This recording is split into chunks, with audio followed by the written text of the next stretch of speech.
Kumusta mga boss? Ito meron uli ako sa i-share mga boss. Itong TCL. Ayan, ang model niya LED 40 P62 US. Okay, ito po ay yan. Unang sira po ng TV na to, kaya yan pa yung shield niya. Oh. Buo pa. Okay. At siya ay smart TV na din. Yun. Ito, pakita ko po sa inyo ang kanyang issue. Yan ang issue niya. At yan. Okay, testing muna natin yung unit para makita nyo po yung kanyang issue. Yun, may power naman siya mga boss, kaso yan blinking siya. Oh, yung kanyang yan. Pag pinindot ko sa power button, yun, nagbi-blinking lang yung LED light niya. Okay? Yan po ang isi-share ko sa inyo sa video na ito, kung paano gawin ang ganyang issue. Yun oh, blinking talaga siya pagka pinipindot ang on. Kumbaga hindi siya nag-oscillate, hindi nagpa-power on ng unit. Yan, may problema po sa board pagka ganyan. Okay, yan ang isi-share ko sa inyo ngayon sa video na ito. At sana po ay may makuha kayong idea. Okay.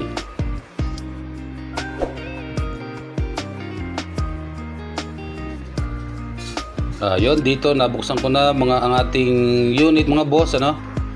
Ayan, visual inspection muna kung may yan, kung may nasunog ba na parts, kaya kung bakit ayaw tumuloy, ayaw power on.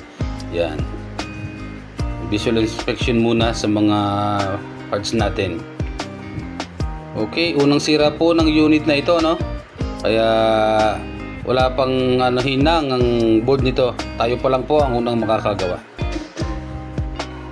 Yun, at wala naman ako nakita diyang mga nasunog, mga natanggal. Yun, at dito tayo sa power supply mga boss. Okay. Okay naman ang ating mga power supply, wala rin sunog mga boss, ano? Yan, dito naman. Okay. Ito mga boss, napansin ko itong capacitor na ito. Bloated na siya, yan oh, yung lobo na siya. Tatlo yung capacitor na yan. Supply yan sa secondary. Mapapansin nyo naman sa katabi niya, oh, maganda naman ang kanyang capacitor. Okay, hindi naman siya bloated. At saka itong kabila, yun. So yung ganyan po, ang ano na yung kanyang capacitor, pagka ganyang lobo na, mahina na po yung parad niya. So, papalitan natin yan ng same value. Yun. Siyempre po, yung good na capacitor lalagay natin dyan.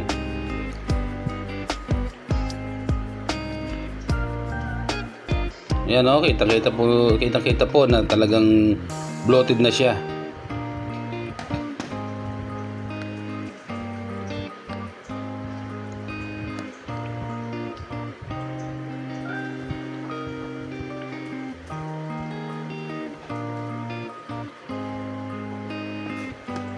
Yun, kalasin na natin ang board para matanggal na natin ang capacitor na tatlo.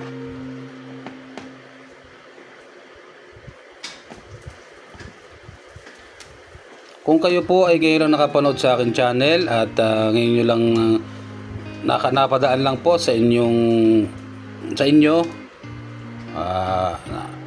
please paka-subscribe kung nagustuhan po ang aking video, comment, like, share, at sana po ay makatulong itong aking simpleng tips sa mga personal nyong gamit. Siyempre po, unang-una, mag-ingat kayo lagi. Lagi po ko sinasabi yan pag nagbibigay ako ng tutorial, nagbabahagi ako ng tutorial, na mag-ingat kayo palagi sa pagre-repair. Okay po? Yan, dito susukatin ko muna yung ating capacitor na malaki sa yan.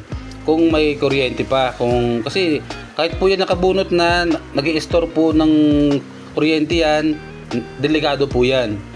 So susukatin ko muna kung may laman.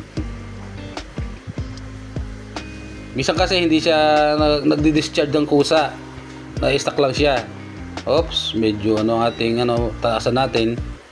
Lagay ko sa 600 volts. Ibig sabihin may laman. Yun, no, 283 volts DC. Delikado po yan pag ganyan mga boss, ano.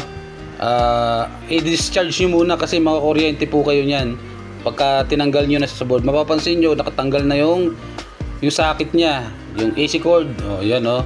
Tapos may laman pa siya, di ba? Yun. Lagi nyo pong ano, kung kayo po yung newbie, lagi nyo susukatin muna yung capacitor na yan para hindi po kayo makuryente. Unang-una, ayun ang gagawin nyo bago kung nyo galawin ng power supply. At kung paano siya i-discharge, ito po, papakita ko sa inyo kung paano i-discharge sa pamamagitan ng panghinang. Yes po, yung panghinang yan. Tingnan nyo lang po sa video kung paano ko gagawin, ha. Yan.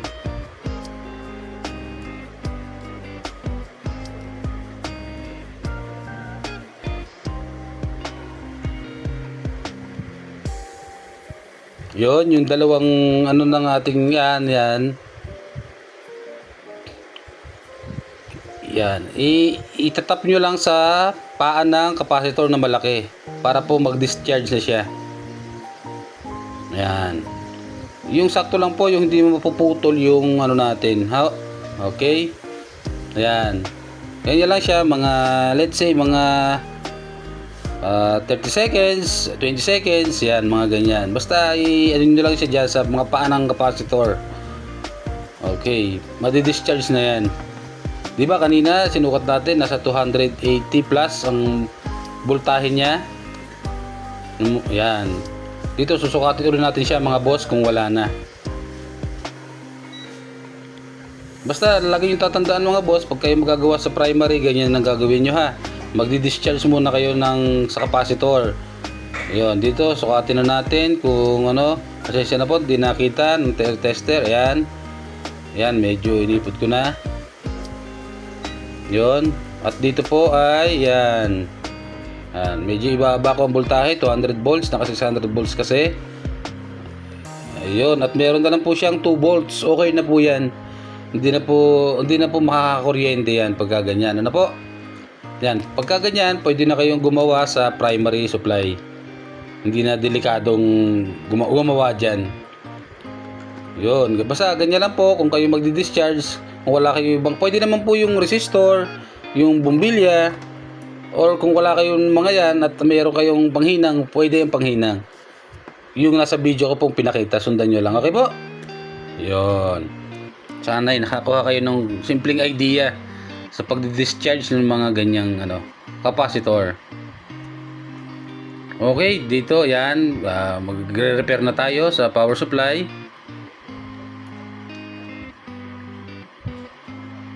Ayun, at kitang-kita talaga, bloated na talaga siya. Yan po, kaya ganyan, palagi nakabukas ang unit. Ayan, kaya ganyan. Na-stress na yung ating parts sa katagalang gamit. Kumbaga, yung lifespan po ng capacitor ay tatapos na. Yun. Kaya kung bakit, tatanungin nyo, magtataka kayo kung bakit lumolobo. Stress sa sobrang gamit, na-expired na yung buhay ng parts. Isa din yun. Yun. Tapos yung katabi niya ay okay naman. Yun o. Yan.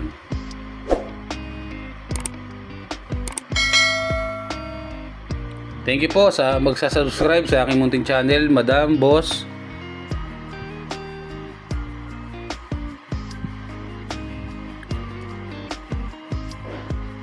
Ayun na, at dito mga boss, natanggal ko na yung capacitor. Pasensya na po at hindi ko na napakita para hindi sobrang haba ng ating video, no? Yan, tanggal ko na siya dyan. Okay.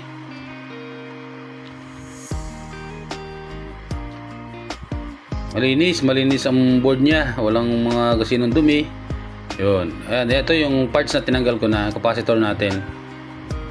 Ang value niya ay 1000 UF, 16 volts. Yun. Yan ang kanyang value. Siyempre, same value po ang ikakabit natin na parts na capacitor. Wala na po yan. Pagka ganyan, kailangan na talagang palitan.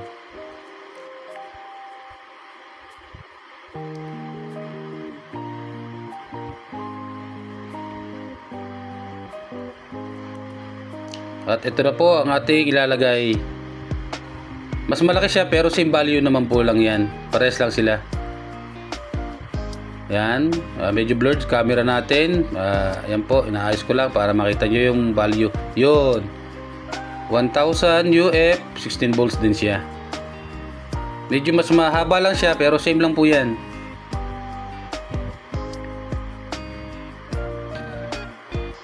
Yan. Wala na yun. Ito na yung ating bagong ikakabit.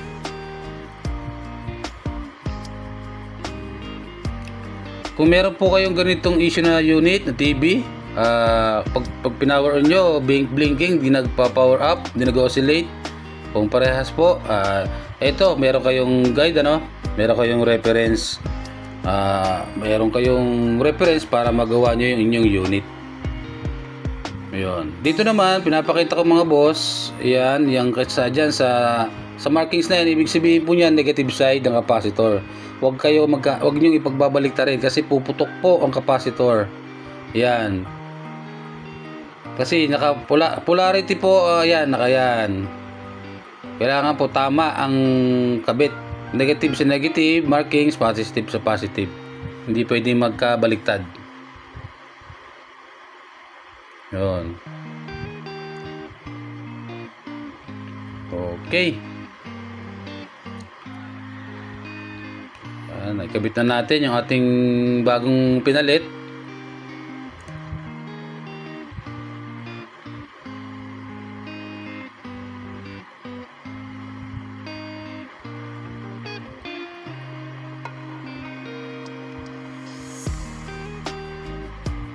Yun.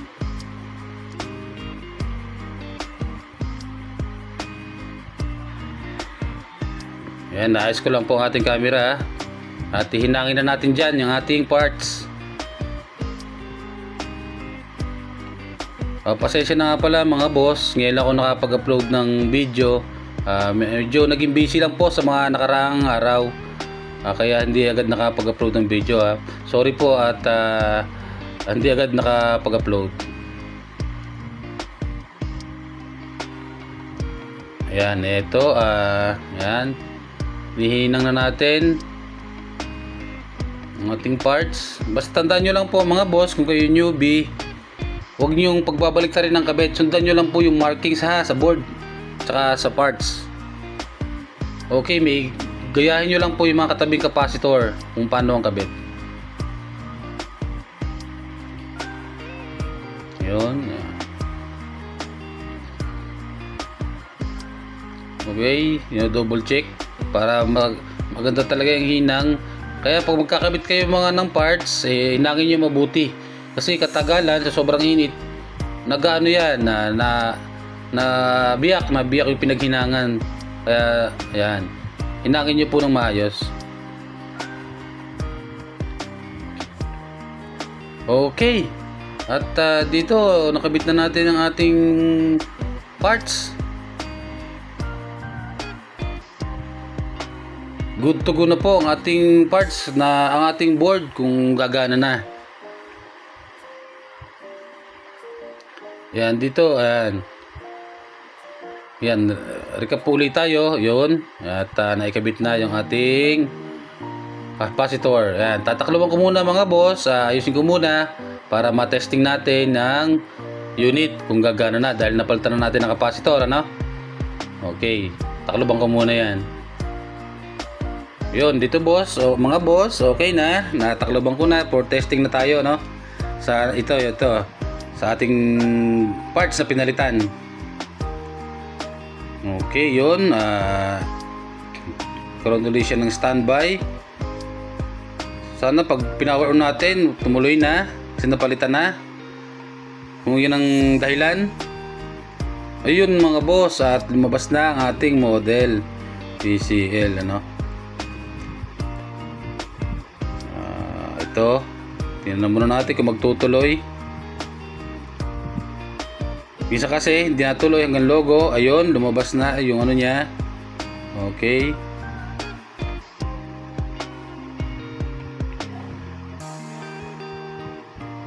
At ilagay natin sa main menu kung okay ang kanyang display at ano kung tutuloy. Ayun po mga boss, ano, okay na yung ating TV, nagagawa na natin. Ayan, maganda yung screen niya, walang guhit siya, oh. Walang guhit ang screen, okay na okay. Kurang sira po niya ito at nagawa natin ang TV. Salamat po at dahil doon sa parts na yun, doon nagka-problema ang unit. Thank you po sa panonood mga madam, boss, mga boss.